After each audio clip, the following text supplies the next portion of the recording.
Bonjour, c'est Julie. Alors aujourd'hui, je voudrais vous parler d'un mode de vie hors sol. J'en avais déjà parlé un petit peu dans la présentation générale de ce dont je voulais parler sur cette chaîne. Et j'étais restée vague parce que, par définition, c'était un podcast de présentation, donc je pouvais pas en parler beaucoup et peut-être que du coup, c'était pas très clair, c'était un peu abstrait comme notion, une mode de vie hors sol. C'est un peu, j'aime bien cette expression parce que ça fait un peu penser à la culture notamment des tomates, mais d'autres probablement aussi. D'autres légumes et fruits qui poussent hors sol complètement, sans jamais voir un bout de terre, sans jamais voir un machin, on leur injecte directement un truc nutritif. Là, je sais même pas comment ils font exactement, mais enfin, c'est un truc complètement déconnecté de la réalité. Donc, comme le propos ici est de parler de la réalité, je pense que c'est important aussi de se rendre compte que dans notre mode de vie tel qu'il est en Europe, notamment dans des pays comme la France ou des pays qui ont, on va dire, qui sont industrialisés, où les gens vivent beaucoup en ville, et même ceux qui vivent à la campagne sont pas toujours beaucoup reliés à la nature, quoi. Alors en ville, c'est beaucoup plus flagrant parce que c'est pas 2-3 parcs avec 3-4 arbres qui se courent après qui vont faire que on peut revenir vraiment à quelque chose de normal pour l'être humain. Et même à la campagne, ça peut être très trompeur parce qu'on se dit, y a de la nature, voyez, il y a des prés, il y a des champs. Ouais, sauf que les prés et les champs, c'est pas du tout la nature en fait. C'est extrêmement artificiel justement. Et du coup, ça donne une fausse impression d'être en contact avec la réalité. Encore plus qu'en ville où de toute façon on voit bien, c'est tout bitumé, c'est machin, enfin voilà, il n'y a pas besoin de faire une démonstration. Le mode de vie hors sol, c'est effectivement un mode de vie où l'environnement est très déconnecté de la réalité, parce que la réalité, l'environnement normal pour un être humain, c'est quand même la forêt, quoi. Je veux dire, vous voyez, ça fera pas plaisir à tout le monde, et je respecte les gens qui aiment vivre en ville ou qui trouvent des intérêts à vivre en ville. Je suis pas en train de dire que la ville c'est pas bien. J'ai juste, la ville c'est pas l'environnement normal pour l'être humain.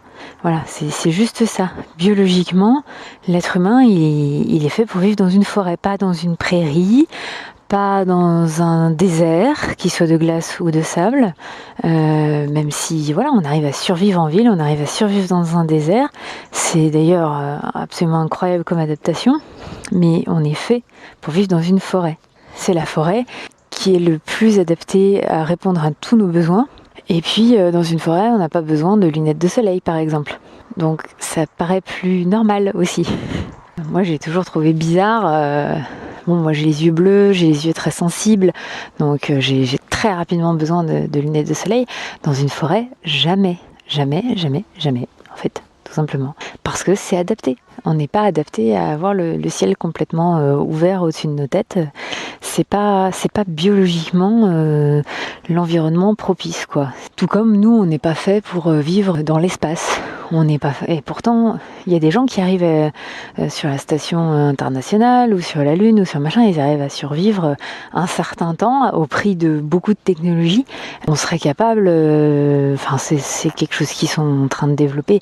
Il y a de la technologie qui permettrait d'être capable de vivre sur Mars ou des choses comme ça, mais on n'est pas fait pour ça.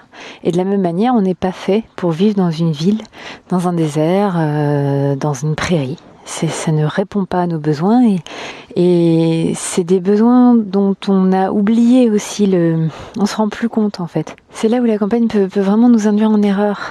C'est que à la campagne, on se sent mieux, on se sent plus détendu, ou on s'ennuie, suivant, mais en tout cas on peut pas être aussi stressé dans un environnement campagnard que dans un environnement citadin, parce que déjà il n'y a pas autant de pollution sonore, même s'il y en a beaucoup quand même maintenant. Moi je le constate, c'est entre les avions, les machines, que ce soit tronçonneuses, machines agricoles, etc. Il y a quand même beaucoup de bruit, mais ça n'a rien à voir avec le bruit qu'il peut y avoir dans une ville ou dans une grande ville, ça c'est sûr. Donc la campagne donne cette impression parce que c'est déjà plus proche de ce qui est normal pour l'être humain. Donc du coup, moi j'ai grandi à la campagne, vraiment entourée de champs, de prés, mais pas entourée de forêt. La forêt, elle était à plusieurs centaines de mètres. Je ne vivais pas dans la forêt. Et là, ça fait 2 ans que je passe une partie de l'année dans la forêt. Et je vois la différence. Alors il y a toujours quelques bruits humains gênants, mais je sens la différence entre vivre à la campagne, où j'ai vécu une bonne partie de ma vie quand j'étais chez mes parents avant de partir faire mes études, et puis après plus tard aussi j'ai revécu plusieurs années à la campagne, vraiment dans des petits hameaux perdus avec très peu de voisins, enfin vraiment la campagne, pratiquement la campagne la plus perdue et la plus tranquille qu'on pouvait trouver. C'était mon objectif de toute façon. Et le fait de vivre en forêt, je vois vraiment la différence. C'est vraiment pas pareil. Et c'est difficile à expliquer parce que c'est quelque chose à vivre en fait. Il y a vraiment une détente et un ressourcement qui, en plus, c'est progressif. Hein. On le sent beaucoup quand on vient d'arriver pendant quelques jours. Et puis après, on s'habitue à cette détente et à se sentir mieux. Donc, on voit moins la différence. C'est plus quand on retourne par exemple, on est en visite dans la famille ou quoi, et qu'on revient dans de la campagne. Quand on revient après dans la forêt, pendant 2 jours, on se dit « Ah ouais, on avait oublié à quel point dans la forêt, c'est pas pareil ». Donc c'est un peu difficile à décrire parce que c'est vraiment un ressenti.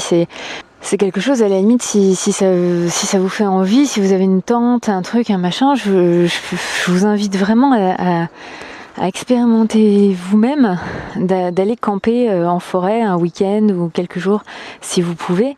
Alors effectivement, il faut prévoir un peu l'eau et les trucs comme ça parce que ça dépend où vous allez, s'il y a de l'eau à proximité ou pas. Parce que nous, bon, ça, on est installé chez nous. La forêt, c'est notre propriété, donc du coup, on s'est organisé par rapport à l'eau et tout ça. Donc on peut vivre.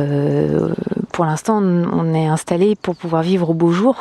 Après, le but sera d'installer complètement tout pour pouvoir vivre à l'année si on en a envie. Mais voilà, c'est déjà quelques jours pour vous sentir la différence et le ressourcement et la tranquillité que c'est de plus qu'une maison à la campagne. Parce que la maison, en fait, même à la campagne, elle nous coupe. Alors, quand je parle de maison, je parle de maison habituelle. Pas une maison en bois ou une maison en paille ou des choses comme ça. Mais une maison habituelle en pierre ou en béton ou en je sais pas quoi, enfin tous ces trucs-là, en briques, elle nous coupe de l'extérieur en fait. On n'est plus à l'extérieur. On est comme dans une ville, dans du béton, dans quelque chose qui nous coupe de ce qui se passe à l'extérieur. Et en ça, vivre à la campagne n'est pas vivre dans la nature. Vraiment, ça fait une très très grosse différence. Et c'est pour ça que finalement, le truc le plus accessible pour en faire l'expérience quelques jours, c'est une tente. Même si bon, faut choisir sa période, il faut quand même qu'il fasse un peu beau parce que voilà, quand on n'est pas installé, quand on n'est pas équipé, il peut faire un peu frais. Mais bon, ça se fait carrément. Hein. Juste, faut pas y aller en plein hiver avec une petite tente en synthétique. Achetez pas cher, quoi. Ça marche pas. Donc voilà. Et donc le mode de vie hors sol, c'est ça qui est compliqué, c'est que c'est devenu la normalité et du coup c'est presque compliqué d'expliquer parce que plus personne dans nos sociétés ont ce point de comparaison. On dit mais non, c'est normal d'habiter dans une maison, c'est confortable, c'est ceci, c'est cela. Il y a un certain confort et il y a un certain inconfort. Et cet inconfort-là, comme on n'a plus d'éléments de comparaison, on ne le voit pas, on ne l'identifie pas en fait. Après, il y a des tas de gens qui vivent, alors des tas de gens de moins en moins sur la planète, mais il y a des gens sur la planète qui vivent dans la forêt parce qu'ils vivent dans des latitudes, sous des latitudes qui le permettent. Il y a des gens qui vivent dans des habitats en bois ou en terre, et là du coup ils sont beaucoup moins coupés. Alors ils sont coupés quand même bien évidemment, mais ils sont beaucoup moins coupés parce que c'est des matériaux naturels qui respirent en fait. Et moi c'est mon rêve d'habiter dans une maison en bois parce que je suis rentrée une fois dans une maison en bois et j'ai halluciné quoi. J'aurais jamais imaginé que c'était un tel confort de bien-être de rentrer dans une maison en bois. Et donc tous ces matériaux naturels comme le bois, la terre, la paille, etc. Il y a une respiration avec l'extérieur, donc on n'est pas complètement coupé. Donc c'est pas exactement pareil que de vivre dans la forêt comme ça, mais bon, quand tu es sous nos latitudes, à un moment il y a besoin de certains moments de se protéger du froid, le matin, le soir ou certaines saisons. Donc c'est quand même autre chose. Sans passer peut-être un petit peu exagéré sous nos latitudes, quoi.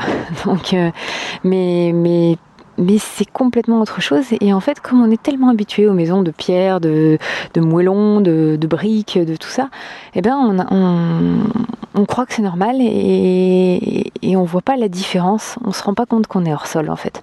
On se rend pas compte qu'on est comme ces tomates qui reçoivent juste les nutriments chimiques dont ils ont besoin pour survivre, alors que pour vraiment avoir une vraie tomate avec un vrai goût, avec des vraies qualités, pas juste glucides, machin. Enfin, je sais même pas ce qu'il y a dans une tomate d'ailleurs, mais enfin, c'est pas juste des glucides, des lipides ou des je sais pas quoi. La fraîcheur, la qualité, on le sait déjà, une tomate qu'on achète en supermarché et puis une tomate qu'on fait pousser dans son jardin, déjà on voit la différence parce que il y a une qualité qui... Voilà, on le sent en fait, voilà, c'est difficile à décrire, c'est ce que je dis, c'est difficile à décrire, mais vous savez de quoi je parle, si vous avez déjà mangé les tomates, je sais pas, de votre tante ou de votre grand-mère qui fait son jardin et que vous mangez des tomates que vous achetez en supermarché, vous voyez ce que je veux dire. La différence, elle est indescriptible. C'est pas juste des nutriments ou une grille nutritionnelle ou je ne sais pas quoi. Il y a quelque chose en plus. Et du coup, c'est la même différence entre une vie hors sol qui peut être très évidente quand on est en ville parce que on le constate, le bruit, la pollution, le rythme de vie, la nervosité de tout le monde. Et encore, il y a des choses dont on se rend pas compte comme les ondes ou d'autres pollutions. Tout comme quand on achète une tomate en supermarché pas bio, et on se rend pas compte qu'on ingère des pesticides et qu'après notre corps il a bien de la difficulté à gérer tout ça, que c'est vraiment du poison pour lui. Et donc il y a des trucs qui nous paraissent évidents quand on achète une tomate en supermarché, c'est qu'elle a pas beaucoup de goût, elle a une texture pas terrible. Il y a des choses qui sont visibles et puis il y a des choses qui sont invisibles et qui nous font du mal aussi. Et quand on mange une tomate du jardin, là tout de suite c'est évident. La différence est évidente. Donc voilà, moi je vous invite à tester si vous pouvez, vous acheter une petite tente, un petit rachou à gaz, un petit machin, et puis aller au lieu de camper, mais vraiment dans une forêt, quoi. Vraiment. Alors je vous invite aussi à pas polluer l'endroit où vous allez, évidemment, ramener tous vos déchets, etc. C'est super important.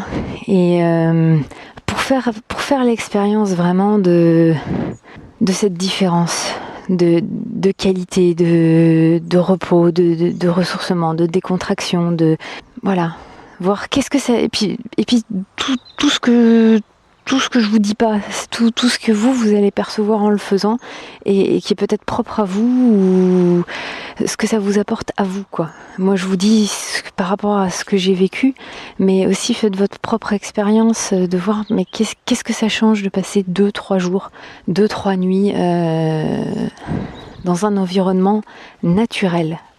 Pour l'être humain en fait, tout simplement. Et pour quelques jours, c'est facile de s'organiser avec vous achetez de l'eau en bouteille de 5 litres, vous achetez de la nourriture qui ne demande pas trop de préparation et tout ça. Si vous pouvez trouver un endroit où il y a un peu un petit ruisseau ou quelque chose pour faire un peu de vaisselle ou un machin, et puis vous emmenez pas trop de cosmétiques pour pas trop polluer où vous allez et tout ça, et vous prenez des choses simples, du savon simple, des choses très très simples. Vous n'emmenez pas votre parfum, votre Chanel, votre déo, votre machin, vous n'en avez pas besoin, vous n'avez pas besoin de faire le beau ou la belle devant qui que ce soit. Les arbres ils s'en foutent, la forêt elle s'en fout, les animaux de la forêt ils en ont rien à faire de votre odeur, de toute façon ils vous sentent. Donc que vous mettiez du déodorant ou pas, ils vous sentent, il n'y a pas de problème, ça leur change pas eux.